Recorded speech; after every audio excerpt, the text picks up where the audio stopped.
अगले प्रश्न की ओर बढ़ते हैं। अब पूछे हैं लघु त्रि प्रश्न 3 अंक के। पहला प्रश्न है यहाँ कि शक्ति के लिए सूत्र P बराबर F डॉट V स्थापित कीजिए। हमें F डॉट V की स्थापना करनी है। देखिए हम करते हैं यहाँ, हम मानते हैं कि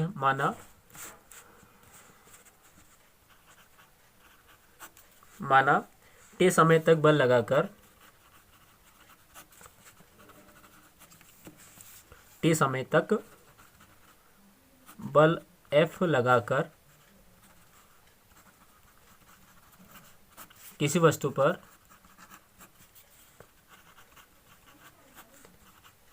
S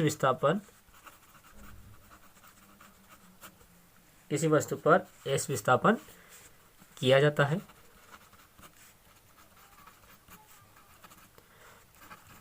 तब यदि हम कार्य निकालें तो कार्य बराबर होता है बल इंटू विस्थापन, या हम बोलते हैं W बराबर F डॉट S।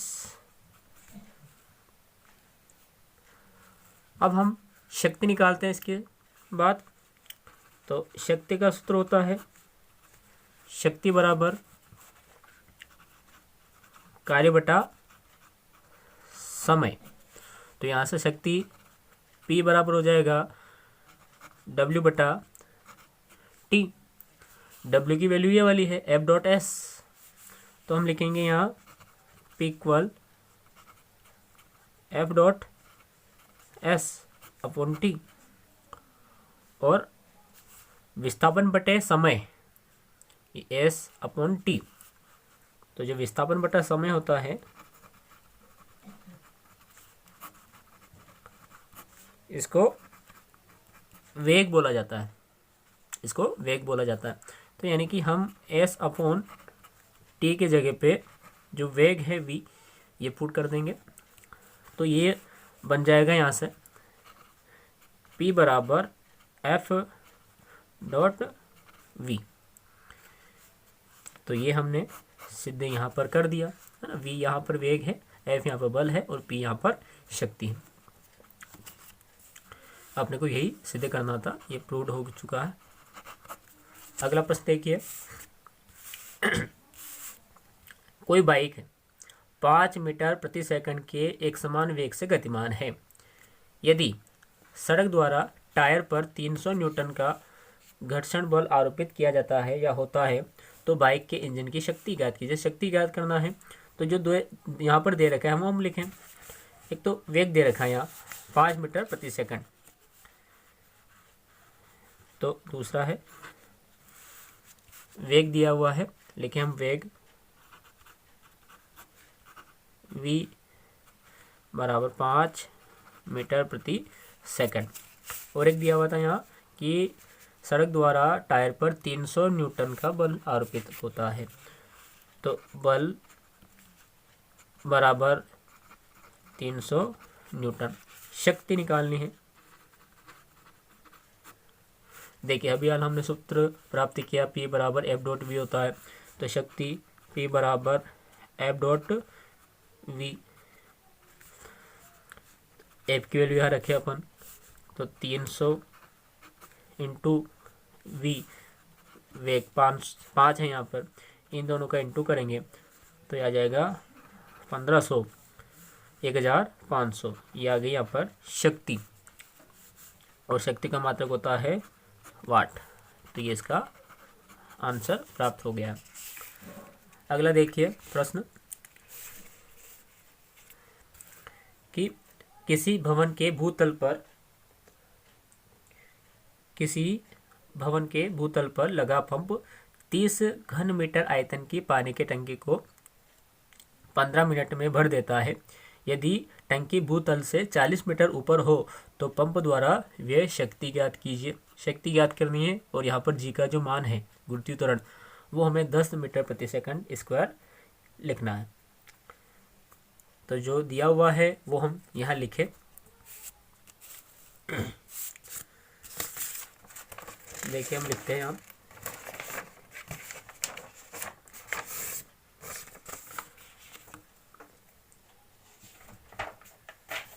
सबसे पहले यहाँ पानी का आयतन दे रखा है, वो लिख लेते हैं।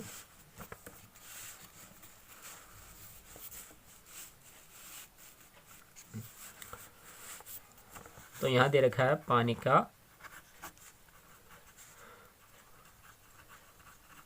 आयतन 30 घन मीटर। अब 30 घन मीटर दे रखा है। इस आयतन को हमें द्रव्यमान में चेंज करना है, तो हम लिखते हैं यहाँ, तो पानी का द्रव्यमान, तो द्रव्यमान का फॉर्मूला होता है आयतन इंटू घनत्व। तो आयतन यहाँ दे रखा है 30, घनत्व जो पानी का घनत्व होता है वो होता है 1000। तो m बराबर, यानी कि पानी का द्रव्यमान आ गया यहाँ से 30,000 किलोग्राम। ठीक है, ये तो पानी का द्रव्यमान आ गया। अब देखिए और क्या चीज़ दी है, पानी के टंकी को भरने में 15 मिनट लगते हैं। तो जो समय दिया हुआ है,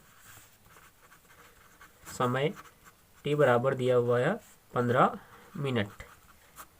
और जो 15 मिनट है हमें इनको सेकंड में चेंज करना पड़ेगा। तो हम लिख सकते हैं यहाँ पे 15 इंटू 1 मिनट में 60 सेकंड होते हैं, इंटू 60, ये हो गया सेकंड। उसके अलावा यहाँ पर गुरुत्वीय त्वरण दिया हुआ था,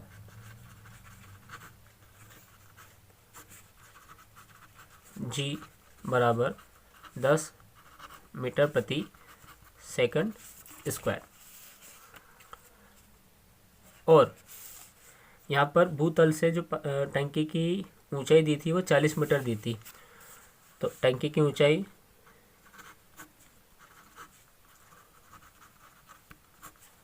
h बराबर 40 मीटर। अब इसमें जो कार्य हुआ है, यह कार्य इसकी स्थितिज ऊर्जा के बराबर हुआ। पानी धरातल पर था, धरातल से पानी जो है 40 मीटर की हाइट पे पहुंच रहा है यहाँ पर। तो यहाँ क्या हुआ, उस पानी की स्थिति में परिवर्तन हुआ, यानी कि जो कार्य हुआ है वो कार्य ही स्थितिज ऊर्जा के बराबर है। तो हम लिख सकते हैं कि कार्य W बराबर हो गया mgh, स्थितिज ऊर्जा का सूत्र है। वैल्यू यहाँ पर लिखते हैं, m 30,000 इंटू g यहाँ पर है 10,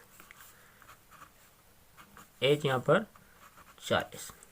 हल करेंगे, हल करते हैं। देखिए इन सभी का मल्टीप्लाई करेंगे तो 4 दिया 12 और 1 2 3 4 5 6 जीरो आ जाएगी यहाँ, 1 2 3 4 5 6 जीरो आ जाएगी।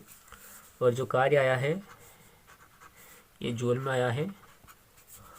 अब हम शक्ति निकालते हैं। अतः इंजन की शक्ति, तो शक्ति का सूत्र होता है कार्य बटा समय। कार्य हुआ यहाँ पर ये वाला, तो P बराबर लिखेंगे 12 और इसके पीछे 6 जीरो थी, 2 3 4 5 6। समय, समय यहाँ पर है 15 इंटू 60, है ना, जीरो से जीरो कट गई, 6 से हम इसको काट सकते हैं 2 बार, 1 2 3 4 5 जीरो, 1 2 3 4 5 जीरो। यहाँ से फिर हम इसको काट सकते हैं 5 से 3 बार, और यहाँ पे 4 बार, और 5 चौक 20, 1 2 3 4 जीरो, 2 3 4 जीरो। यहाँ पर जो P आया है शक्ति वो आया है 40,000 बटा 3। इसको हम डिवाइड करेंगे 3 से 10, है ना, यहाँ से तो 1 2 3 4 बार 3 आ जाएंगे।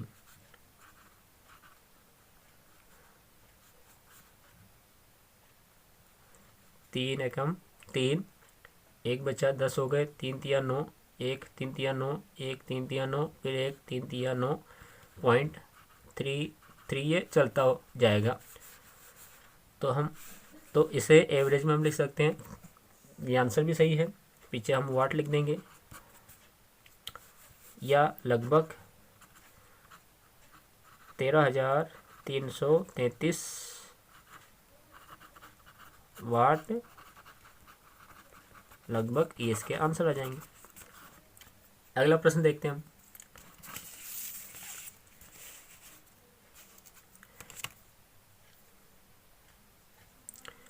पूछ रखा है कि सिद्ध कीजिए मुक्त रूप से गिरती किसी वस्तु की कुल यांत्रिक ऊर्जा अचर रहती है।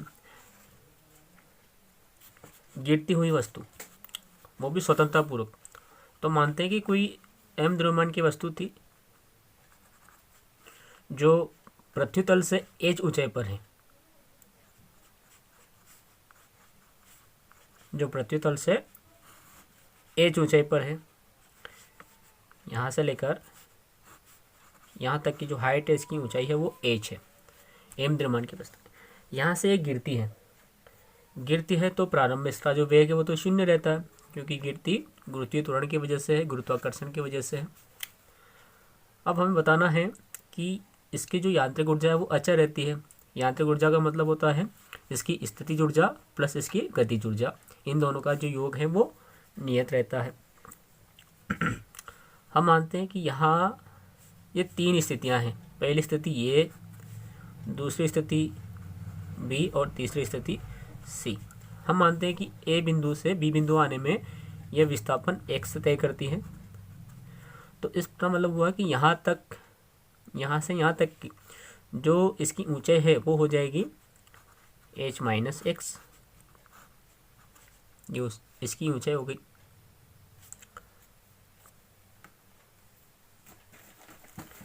अब हमें इन तीनों स्थितियों पर स्थितिज ऊर्जा और गतिज ऊर्जा इनका मान निकालना है। तो प्रारंभ में हम यहाँ पर स्थिति लेते हैं फर्स्ट। तो स्थिति ए पर सबसे पहले हम यहाँ पर स्थितिज ऊर्जा निकालते हैं। स्थितिज ऊर्जा, तो वस्तु यही है, हाइट इसकी h है जी, यहाँ गुरुत्वीय त्वरण लगा तो यहाँ पर इसकी स्थितिज ऊर्जा हो जाएगी mgh।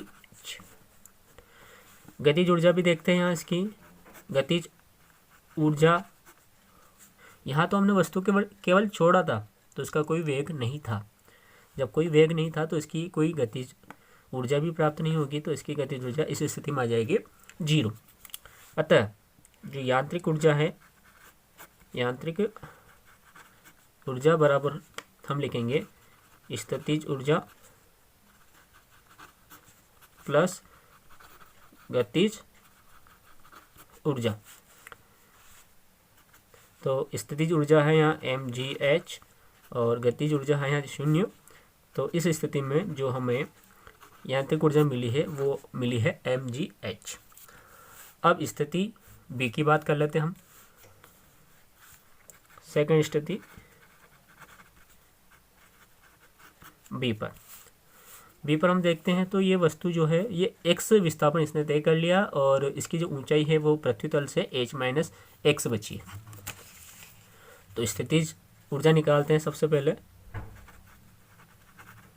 स्थितिज ऊर्जा फॉर्मूला वही है mgh, लेकिन जो हाइट है वो चेंज होगी, वो होगी h माइनस एक्स। तो हम लिखेंगे mgh माइनस एक्स। इसको सॉल्व करते हैं तो आ जाएगा mgh माइनस mgx। अब गतिज ऊर्जा, तो गतिज ऊर्जा निकालने के लिए हमें वेग निकालना पड़ेगा यहाँ पर।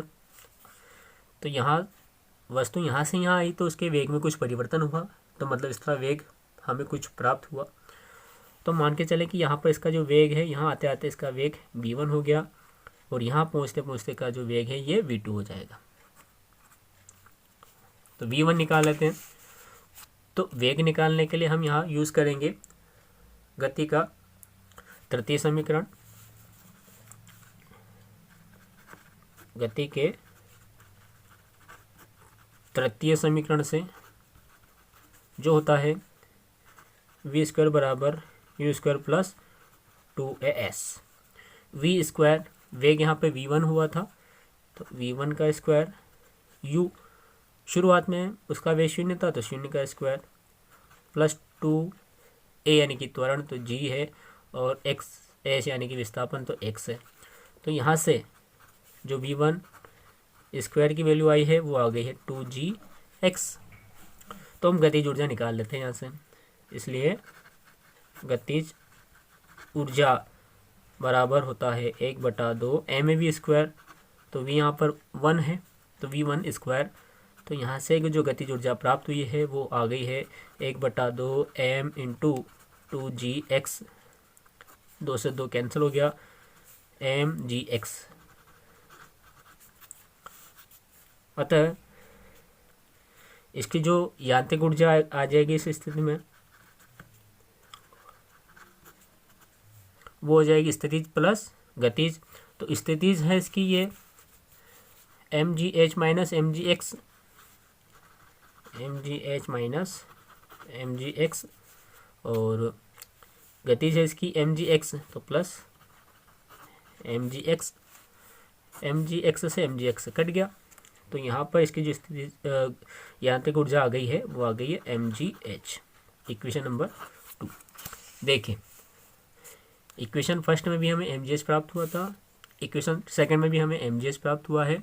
यदि सेम यही हमें थर्ड पे प्राप्त हो जाता है तो हम बोल सकते हैं कि तीनों ही स्थितियों में उसकी यांत्रिक ऊर्जा नियत रहती है। थर्ड पोजीशन पे निकाल लेते हैं हम।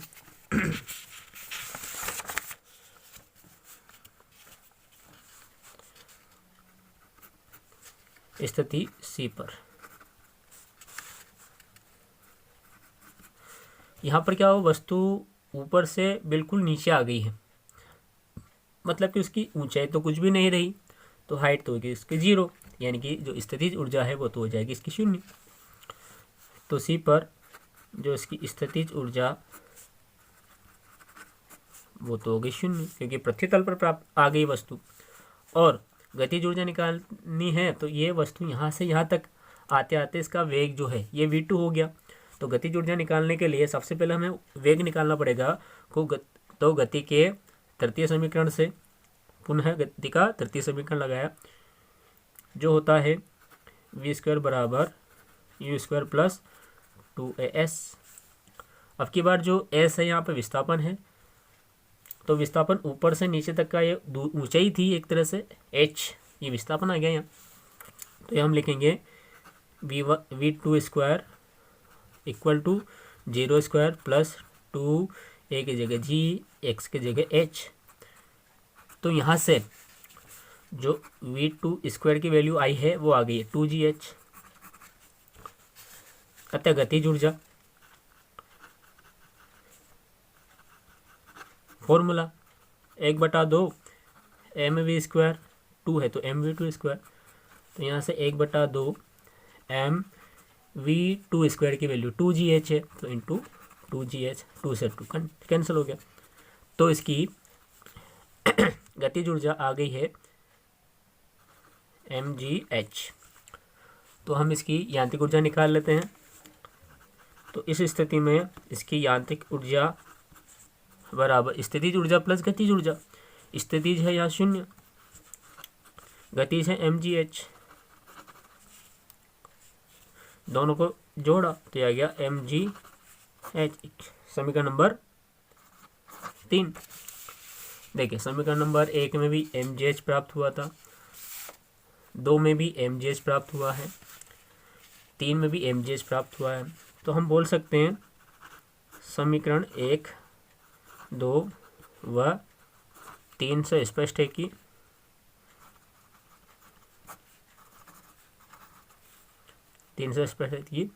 तीनों ही स्थितियों में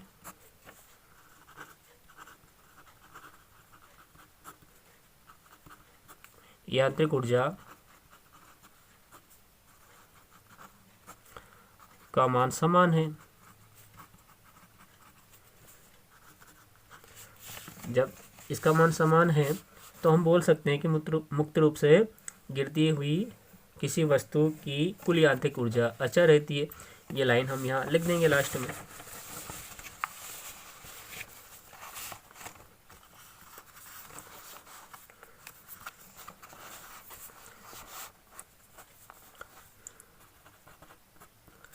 अतः मुक्त रूप से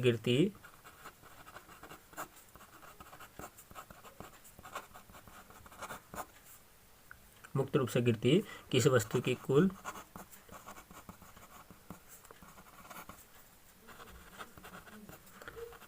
यांत्रिक ऊर्जा अचर रहती है, नियत रहती है।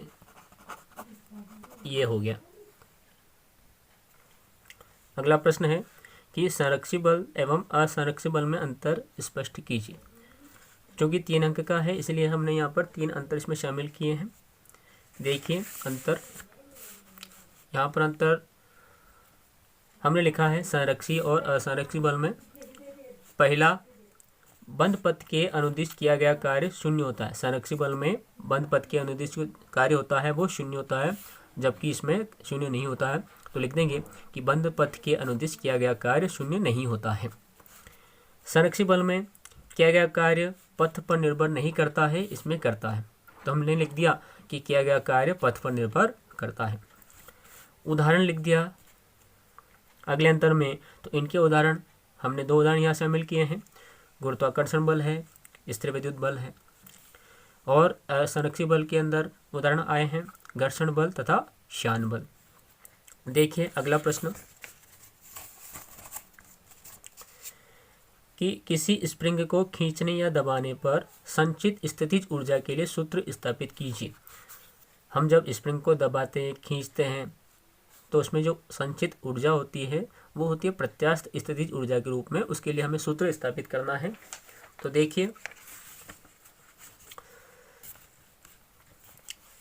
जब कोई स्प्रिंग होती है, जैसे मान लिया जाए कि ये एक स्प्रिंग है, इसकी कुछ लंबाई है, हमने इसका एक जो सिरा है वो दृढ़ आधार से बांध दिया। अब इसको हम जब जितना बल लगाएंगे उतना ही इसमें विस्थापन होता है। ये ऐसे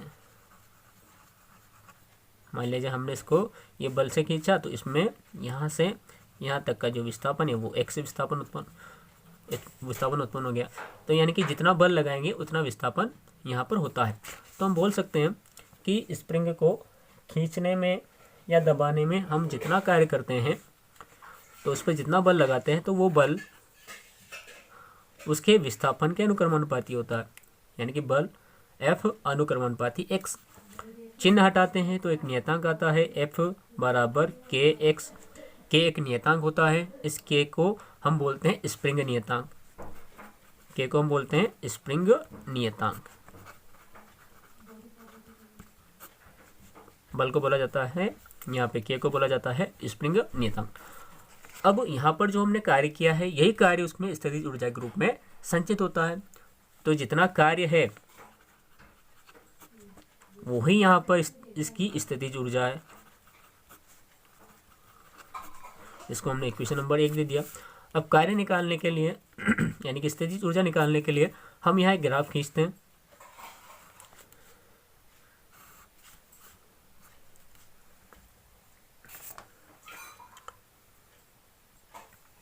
हमने जो ग्राफ खींचा उसमें एक तरफ हमने लिखा बल, यहाँ हम बल लिख लेते हैं F इस दिशा में, और यहाँ लिख लेते हैं हम विस्थापन x इस दिशा में। हम जितना बल लगाते हैं स्प्रिंग उतनी ही खींचती है या उतनी ही दबती है। तो ये अनुक्रमानुपाती एक दूसरे के, इसलिए हमें जो यहाँ से सीधी रेखा, सरल रेखा प्राप्त होती है। मान के चले कि हमने यहाँ तक वस्तु को खींचा था, स्प्रिंग को खींचा था, तो यहाँ पर हमें जो एक त्रिभुजाकार आकृति प्राप्त होती है, ये O है। यहाँ A बिंदु तक हम स्प्रिंग को लेकर आए हैं। तो इसने यहाँ पर जो क्षेत्रफल तय करा है, जो यहाँ पर क्षेत्रफल हमें प्राप्त हुआ है, यही क्षेत्रफल इसकी स्थितिज ऊर्जा होता है।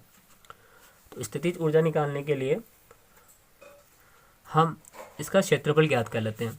तो यहाँ पर जो हमें त्रिभुज मिला है इसका भी नाम दे देते हैं। तो हमें एक त्रिभुज प्राप्त हुआ यहाँ पे AMO। तो इसका क्षेत्रफल निकाल लिया, वही कार्य के बराबर होगा।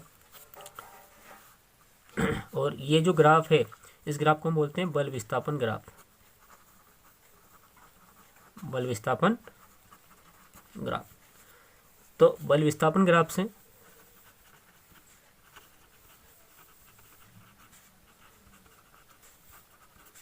कार्य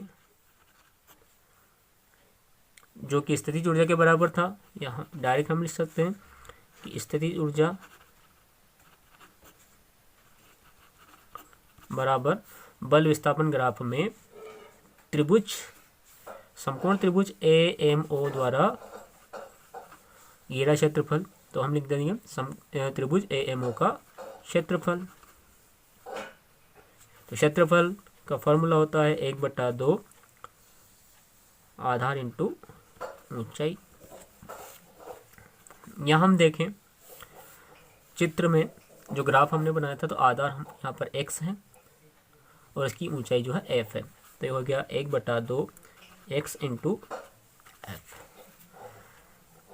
देखिए समीकरण 1 में हमने f की वैल्यू निकाल रखी है, f बराबर kx है, तो kx यहाँ पे पुट कर देते हैं। तो एक हो गया 1/2 x इंटू kx इंटू इनका इंटू करेंगे तो हमें प्राप्त होगा 1/2 kx स्क्वायर, और ये स्थितिज ऊर्जा हमने निकाली थी, u नाम दे देते हैं, और यही स्प्रिंग की यहाँ स्थितिज ऊर्जा है। यही स्प्रिंग की स्थितिज ऊर्जा है। चलिए लास्ट प्रश्न इस यूनिट का।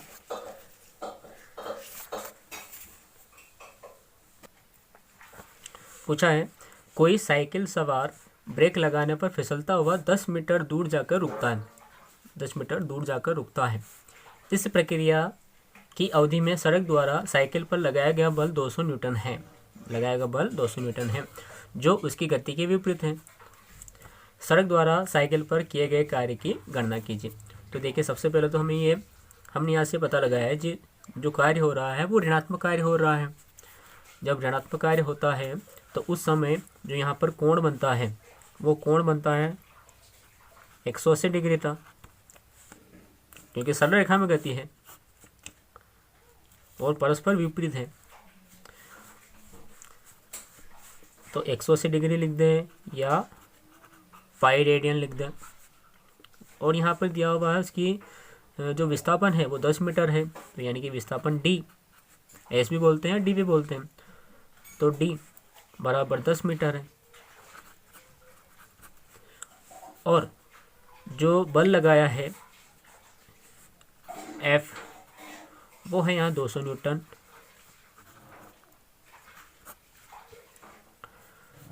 तो किए गए कार्य की गणना कीजिए। तो कार्य यानी कि W ये हमें ज्ञात करना है। तो हमें पता है कि कार्य बराबर यानी कि W बराबर फॉर्मूला होता है FD कोस थीटा। S मानेंगे तो यहाँ FS कोस थीटा हो जाएगा। वैल्यू यहाँ रखते हैं, F की वैल्यू है 200 इंटू D की वैल्यू है यहाँ 10 इंटू कोस थीटा यानी कि कोस 180 डिग्री, और कोस 180 -1 होता है, कोस 180 डिग्री बराबर -1 होता है। तो यहाँ से इन दोनों का इंटू करेंगे तो ये हो गया 2000 इंटू -1 का इंटू इसमें करेंगे तो हो जाएगा -2000। कार्य निकाल रहे थे और कार्य का मात्रक होता है जूल। तो यहाँ पर जो सड़क द्वारा साइकिल पर किए गए कार्य है की गणना करने के लिए बोला था, तो सड़क द्वारा जो कार्य हुआ है वो हुआ है -2000 जूल, ये इसका आंसर। तो इस तरह से ये यूनिट भी हमने कंप्लीट कर ली है।